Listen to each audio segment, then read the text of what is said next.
What if I told you there's a totally legal way for the ultra wealthy to live like absolute royalty, paying virtually zero in taxes? And get this, when they eventually pass away, their heirs inherit the whole shebang without Uncle Sam taking a single cent. This isn't some shady offshore Cayman Island scheme. It's actually a wealth preservation strategy hiding right in plain sight. So today in this explainer, we're going to dive into the billionaire tax paradox and see exactly how the financial rules completely shift once you hit the very top of the economic ladder.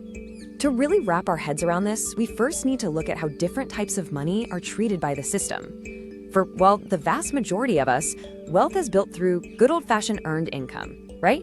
You go to work, you earn a salary, and bam, you immediately get hit with income taxes, Social Security, and Medicare. It comes right out of your paycheck.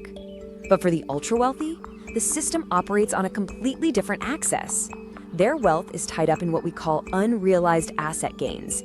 And under the current tax code, the tax rate for simply holding on to an asset that goes up in value, it's exactly zero. Literally zero. As long as you don't sell, you don't pay. So the $1 million, or I guess $1 billion question is, how do you actually live off all that wealth without ever selling and triggering a massive tax bill? Well, back in the mid-90s, a USC law professor named Edward McCaffrey coined an elegantly simple three-word phrase to explain exactly how this is done: buy, borrow, die. For years, folks in academia just kind of thought, oh, he's just oversimplifying complex tax law for his college students.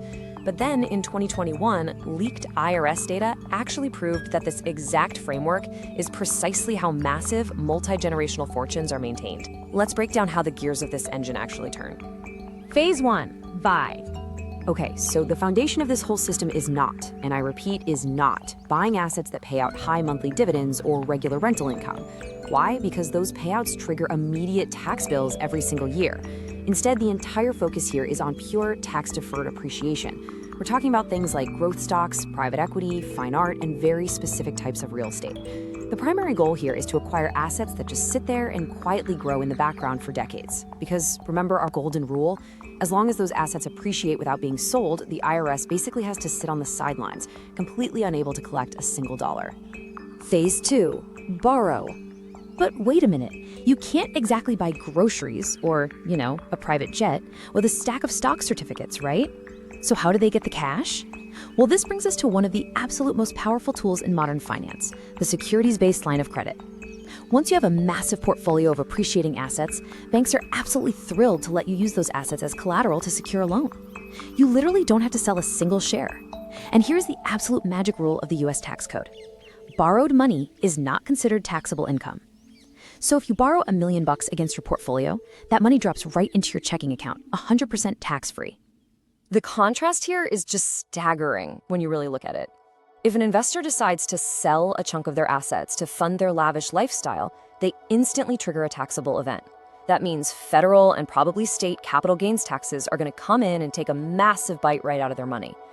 But by borrowing against those exact same assets instead, they achieve the exact same goal, getting cold, hard cash in hand, but with entirely tax-free liquidity. They get to keep the asset, they get the cash to spend, and they entirely sidestep the tax bill. It's kind of like having your cake and eating it too, but with millions of dollars. Phase 3, die. Now, you're probably thinking, okay, but debt can't just magically disappear, right? Eventually, somebody's got to pay the piper. Well, the die phase isn't just some catchy, morbid title. It is the legal culmination of this entire strategy, and it relies heavily on a specific tax provision called the stepped-up basis. Here's how it works. When someone passes away and leaves their assets to their heirs, the tax code actually adjusts the value of those assets to their current market price on the exact day of death. So if someone bought a stock for $10 50 years ago and it's worth $500 today, the heirs inherit it as if they just bought it for $500. Decades and decades of massive capital gains are legally wiped clean in the blink of an eye.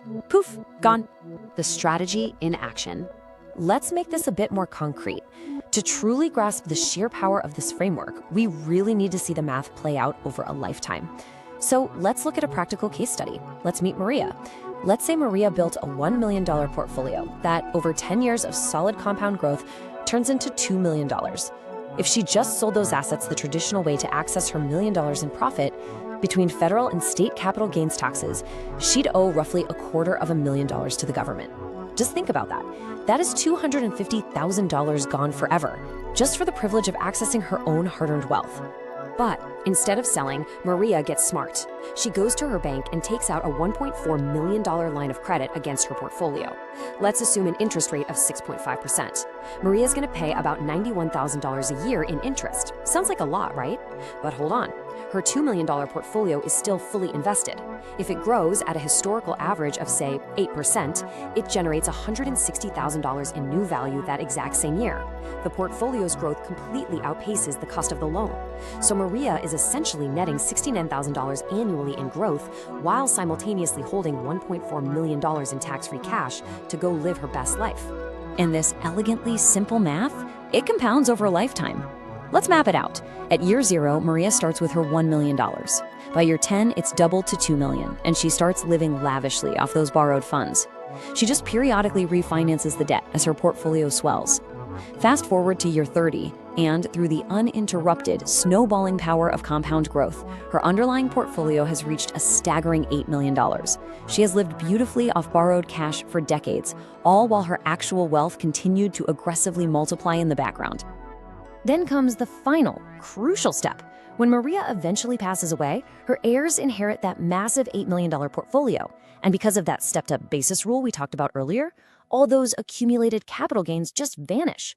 The heirs can immediately turn around, sell $4 million worth of the assets to completely pay off Maria's lifetime of accumulated debt, and because the basis was stepped up to current market value, there are exactly 0 capital gains on that massive sale.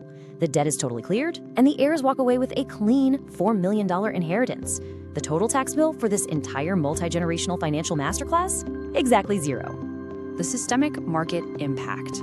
So it's obviously an incredible mechanism for a single family to build generational wealth. But we have to look at the bigger picture here. How does this scale up?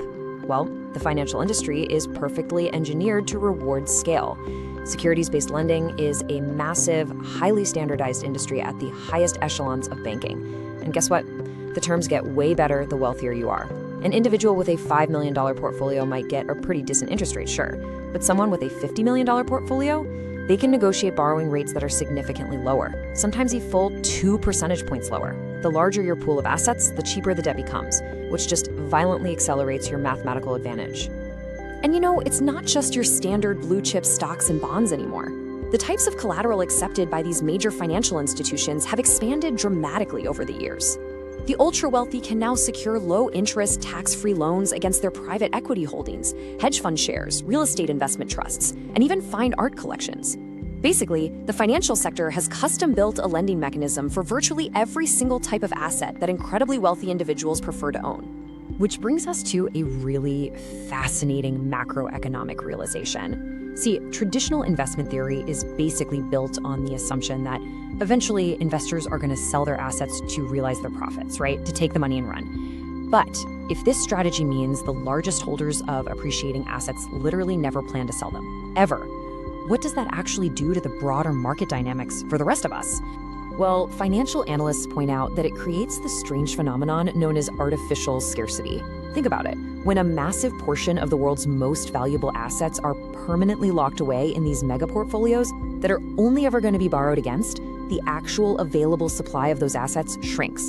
And Basic Economics 101 tells us that when demand remains steady, but the supply is severely restricted, prices go up. So by utilizing this strategy, the ultra-wealthy aren't just preserving their own capital, they're actually fundamentally altering market dynamics, potentially creating continuous, permanent upward pressure on the valuations of everyone's investments. It's wild. Which leaves us with a profound realization to wrap up this explainer. We constantly hear these heated debates on the news about raising or lowering tax rates, but honestly, the percentage rate is entirely irrelevant if the taxable event, the actual sale of the asset, never happens in the first place. When the realization of income becomes a choice rather than a strict requirement, it fundamentally shifts how wealth compounds over generations. So here's a thought to leave you with. What